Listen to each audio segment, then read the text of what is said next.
무엇과도 주님을 바꾸지 않으리. 다른 어떤 은혜 구하지 않으리.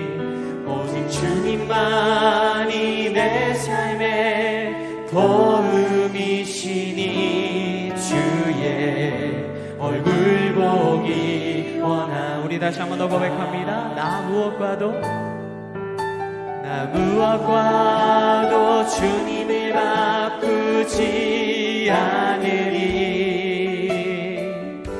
다른 어떤 은혜 구하지 않으리. 오직 주님만이 내 삶의 도움이시니 주의 얼굴 보기 원합니다. 주님 사랑해요.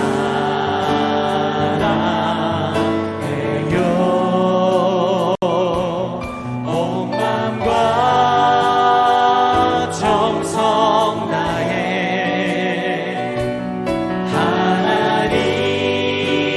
하나님의 신실한 친구 되기 원하. 한 번 더 우리 나 무엇과도 주님을 바꾸지 않으리. 다른 어떤 은혜 구하지 않으리. 오직 주님만이 내 삶의 도움이시니 주의 얼굴 보기 원합니다. 고백합니다.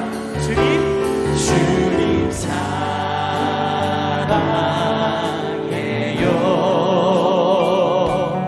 온 마음과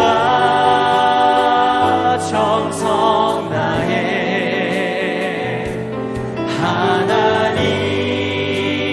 하나님의 신실한 친구 되기 원합니다. 한 번 더 고백합니다. 주님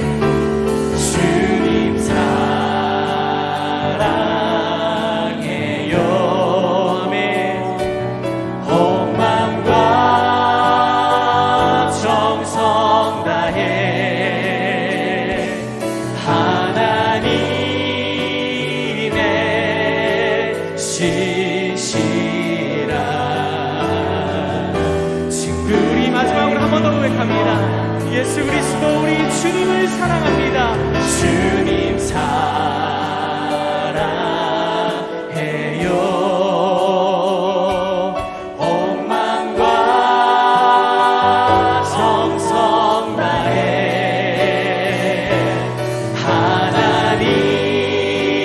하나님의 신실한 친구 되기 원합니다.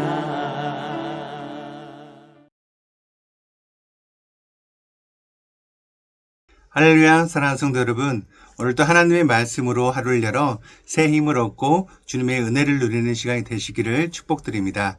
오늘 우리가 함께 보실 말씀은요, 창세기 37장 12절에서 17절 말씀입니다. 그의 형들이 세겜에 가서 아버지의 양떼를 칠 때에 이스라엘이 요셉에게 이르되 내 형들이 세겜에서 양을 치지 아니하느냐, 너를 그들에게로 보내리라. 요셉이 아버지에게 대답하되 내가 그리하겠나이다. 이스라엘이 그에게 이르되 가서 내 형들과 양떼가 다 잘 있는지 보고 돌아와 내게 말하라 하고 그를 헤브론 골짜기에서 보내니 그가 세겜으로 가니라. 어떤 사람이 그를 만난즉 그가 들에서 방황하는지라. 그 사람이 그에게 물어 이르되 내가 무엇을 찾느냐. 그가 이르되 내가 내 형들을 찾으오니 청하건대 그들이 양치는 곳을 내게 가르쳐 주소서. 그 사람이 이르되 그들이 여기서 떠났느니라. 내가 그들의 말을 들으니 도단으로 가자 하더라 하니라. 요셉이 그의 형들의 뒤를 따라가서 도단에서 그들을 만나니라. 사랑하는 성도 여러분, 우리는 종종 순종을 주어진 과업을 최소한으로 완수하는 것으로 생각합니다. 정해진 선까지 약속된 장소까지만 도달하면 내 책임은 끝났다 여기는 것이죠. 순종의 여정에는 예상치 못한 장애물을 만나거나 길이 보이지 않으면은 나는 할 만큼 했다 생각하면서 쉽게 발걸음을 돌리려 합니다. 오늘 말씀에 등장하는 17세의 소년 요셉의 모습은 이러한 우리의 관성적인 순종에 깊은 질문을 던지게 되죠. 아버지 야곱은 요셉에게 위험하고도 껄끄러운 임무를 부여합니다. 자신을 미워하는 형들이 양을 치고 있는 그 세겜으로 가서 그들과 양떼가 잘 있는지 보고 오라는 것입니다. 헤브론에서 세겜까지는 직선거리로 70km가 넘는 걸어서 며칠이 걸리는 아주 먼 길이었습니다. 그럼에도 요셉은 주저없이 내가 그러하겠나이다 이렇게 대답하며 길을 떠나죠. 문제는 그가 수고 끝에 세겜에 도착했을 때 발생을 합니다. 그곳에 형들은 없었습니다.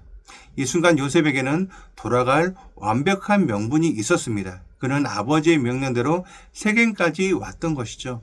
임무는 완수된 것처럼 보입니다. 더 이상 형들을 찾지 못하는 것은 자신의 책임이 아니라고 말할 수 있었습니다.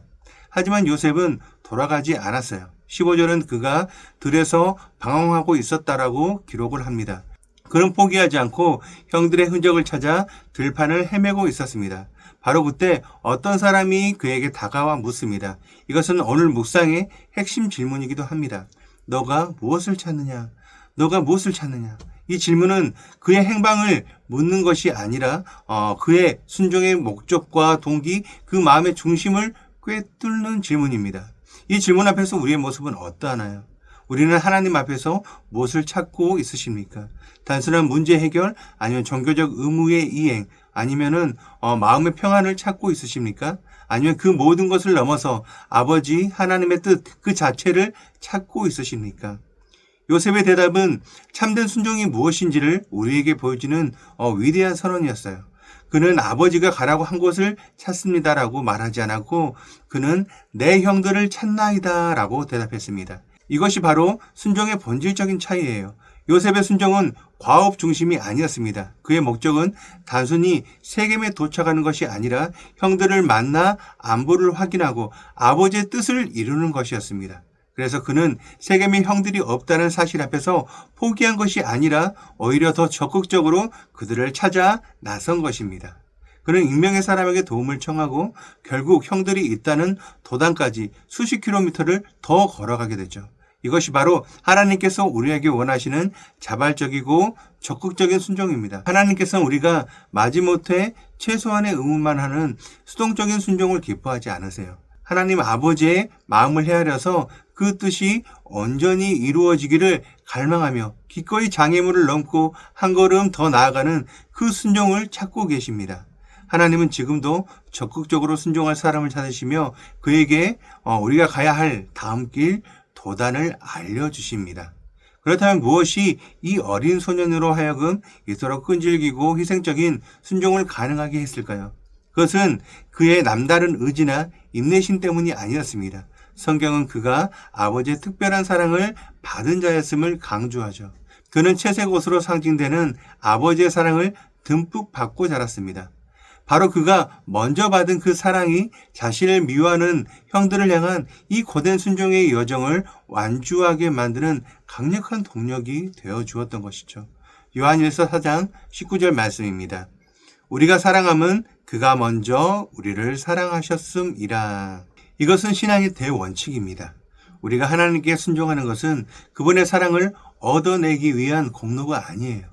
이미 십자가를 통해서 아무 조건 없이 부어주신 하나님의 그 놀라운 사랑을 받았기에 그 사랑에 감격하며 드리는 자발적인 응답이라는 것입니다.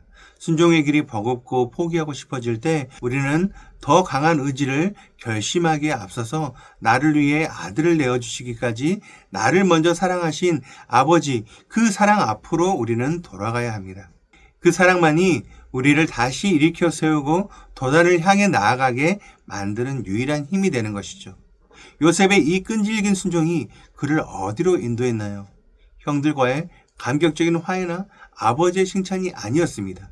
그가 도착한 도단에는 그를 기다리는 구덩이와 노예상인 그리고 기나긴 고난의 세월이 있었습니다. 이것이 바로 안타까운 순종의 역설입니다. 타락한 세상 속에서 하나님의 뜻을 온전히 순종하는 길은 종종 고난과 오해와 억울함과 상실의 길일 수가 있다는 거죠. 하지만 성경은 분명하게 증언을 합니다. 그 고난의 구덩이가 끝이 아니었다는 것을 말입니다. 그 구덩이는 애굽의 총리가 되어 온 세상을 구원하는 영광의 자리로 가는 첫 걸음이었습니다. 그의 순종이 고난을 가져왔고 그 고난이 마침내 하나님의 위대한 축복과 구원을 가져온 것입니다. 이 길의 정점에는 우리 주님 예수 그리스도께서 서 계십니다. 주님은 아버지의 뜻에 온전히 순종하셔서 우리를 찾아 하늘 보좌를 버리고 이 땅에 오셨습니다. 그 순종의 길은 결국 십자가의 처절한 고난과 죽음으로 이어졌죠. 하지만 바로 그 십자가의 순종이 있었기에 부활의 영광과 온 인류를 위한 구원의 역사가 시작될 수 있었습니다. 주님은 순종하면 죽는다는 것을 아셨지만 그 죽음을 통해서 우리를 살리기 위해 기꺼이 순종하셨습니다. 하나님은 오늘 우리를 각자의 삶의 자리에서 형제를 찾는 자로 부르십니다. 우리의 순종이 최소한의 의무 이행에 머무는 것이 아니라 아버지의 마음을 품고 끝까지 나아가는 참된 순종이 되기를 원하십니다. 이를 말씀으로 받는 믿음의 성도는 어떻게 반응하나요? 첫 번째입니다. 나의 세겜을 넘어 도단으로 나아갑니다. 사랑하는 성도 여러분, 하나님께서 여러분에게 맡기신 순종의 과업을 돌아보시길 바라요. 용서하기로 결심했지만 마음으로만 하고 있는 행동은 멈춰버린 관계가 있으신가요? 복음을 전해 가족이 있지만 한두 번 거절당한 뒤에 포기하고 있지는 않으십니까? 여러분께서는 할 만큼 했다 이렇게 생각하며 돌아간 그 세겜에서 하나님은 여러분이 도단까지 한 걸음을 더 나아가기를 기다리고 계십니다. 여러분의 순종이 목적지를 향한 과업 완수가 아닌 아버지의 뜻 성취로 다시 정해지기를 바라요. 그리고 포기했던 그 자리를 향해 다시 한번 발걸음을 옮기시길 바랍니다. 두 번째입니다. 순종의 힘을 먼저 받은 사랑에서 공급을 받습니다. 순종의 길이 버겁고 내 힘으로는 도저히 감당할 수 없다고 느껴질 때 내 안에서 힘을 짜내려고 그렇게 하지 마시길 바라요. 잠시 멈춰서 나를 향한 하나님의 그 사랑을 묵상하시길 바랍니다. 내가 아직 죄인 되었을 때 나를 찾아 이 땅에 오시고 십자가에 달리신 예수 그리스도의 그 사랑을 기억하시길 바랍니다. 그 변함없는 사랑이 내 안에 충만하게 그렇게 부어질 때 우리는 자신을 미워하는 형제를 찾아 나설 힘을 그리고 고난의 길을 감당할 용기를 얻게 될 것입니다. 여러분이 얼마나 사랑받는 아들인지 사랑받는 딸인지를 기억하는 것이 순종의 시작입니다. 세 번째입니다. 순종의 길에 있는 고난을 두려워하지 않습니다. 우리는 진정으로 순종하며 살기로 결단했을 때 때로는 그렇게 요셉처럼 구덩이에 빠지는 것 같은 억울함과 고통이 있을 수 있습니다. 하지만 기억하시길 바랍니다. 그 구덩이는 끝이 아니라 과정입니다. 하나님께서는 우리의 순종을 통해 겪는 그 모든 고난을 장차 우리와 이웃을 살리는 영광의 재료로 사용하실 것입니다. 그러므로 순종의 결과로 오는 어려움을 두려워하지 마시길 바라요. 그 길 끝에는 부활의 능력을 예비하시고 모든 것을 합력하여 선을 이루시는 하나님을 신뢰하고 담대하게 믿음의 길을 걸어가시길 바랍니다. 오늘 하루 함께 하시는 성도님 모두가 나는 내 형제를 찾나이다 라고 고백했던 이 요셉과 같이 아버지의 마음을 품고 사랑의 순종을 끝까지 감당하는 복된 순례자들이 되시기를 주님의 이름으로 간절히 축원드립니다. 우리 함께 기도하시겠습니다. 저희를 먼저 사랑하시고 그의 크신 사랑으로 순종의 길을 걷게 하시는 하나님 아버지, 아버지의 뜻을 온전히 이루기 위해 고난의 길을 마다하지 않으시고 십자가까지 나아가신 우리 주 예수 그리스도의 이름을 찬양합니다. 주님, 오늘 요셉의 끈질긴 순종을 통해 저희의 믿음을 돌아봅니다. 저희는 너무나 자주 주어진 의무를 최소한으로 감당하는 것에 만족하며 예상치 못한 어려움이 찾아오면 나는 할 만큼 했다고 스스로를 위로하며 쉽게 돌아섰음을 고백합니다. 아버지의 마음을 끝까지 헤아리기보다 나의 편안함과 안위를 먼저 생각했던 모습이 있다면 그 이기적인 모습을 용서해 주시옵소서. 이제는 저희가 너가 무엇을 찾느냐는 주님의 물음 앞에 요셉처럼 나는 내 형제를 찾나이다 라고 대답하는 자녀들이 되게 해주시옵소서. 단지 과업 완수에 머무는 신앙이 아니라 잃어버린 영혼과 깨어진 관계를 향한 하나님 아버지의 마음을 품고 기꺼이 한 걸음 더 나아가는 사랑의 순종을 우리가 하게 하여 주시옵소서. 그 길이 힘들고 버거울 때마다 저희를 위해 십자가를 지신 주님의 그 놀라운 사랑을 다시 기억하게 하시고 그 사랑을 힘입어 다시 일어서게 하여 주시옵소서. 순종의 끝에 도단의 구덩이가 우리를 기다린다 할지라도 모든 고난을 합력하여 영광의 아침을 만드시는 주님을 신뢰하며 두려워하지 않을 용기를 주시옵소서. 오늘 하루 저희의 모든 발걸음이 주님의 뜻을 찾는 거룩한 순례의 여정이 되게 하여 주시옵소서. 우리의 순종의 시작과 끝이 되시는 예수 그리스도의 이름으로 기도드립니다. 아멘. 오늘 우리가 함께 기도할 도구기도 제목은 나눔과 섬김을 통한 지역사회 복음화를 위하여입니다. 첫 번째, 카페 사역을 통한 지역사회 섬김을 위하여 카페 쿰트를 찾는 여러 불신자들이 카페를 통해 심을 제공받고 카페가 복음을 전하는 접촉점이 될 수 있도록 더 많은 성도님들이 카페를 통해 선교에 동참하며 그 기쁨을 누릴 수 있도록 카페에서 헌신과 섬김으로 봉사하시는 분들이 영육 간의 강건함과 은혜와 은총이 충만하게 넘치도록 기도하시고, 두 번째로 지역사회가 필요로 하는 사역을 통한 복음화를 위하여 우리 교회가 지역사회에 꼭 필요한 선한 이웃이자 사랑이 넘치는 좋은 이웃으로 지역사회를 섬길 수 있도록 가난하고 소외된 연약한 이웃들에게 예수 그리스도의 따뜻한 사랑을 전할 수 있도록 기도하시기 바랍니다. 이어서 육신의 질병으로 고통받고 있는 교회 식구들, 경제적 어려움을 겪는 식구들, 타지와 타국에 있는 식구들, 우리 교회 다음 세대를 위해서 기도하시길 바라고, 또한 나라와 민족을 위해서 한국교회와 세계선교를 위해서 기도하시기 바랍니다. 끝으로 오늘도 주님과 깊이 교제하시는 하루가 되길 소망하며 각자의 기도 제목을 놓고 기도하시겠습니다.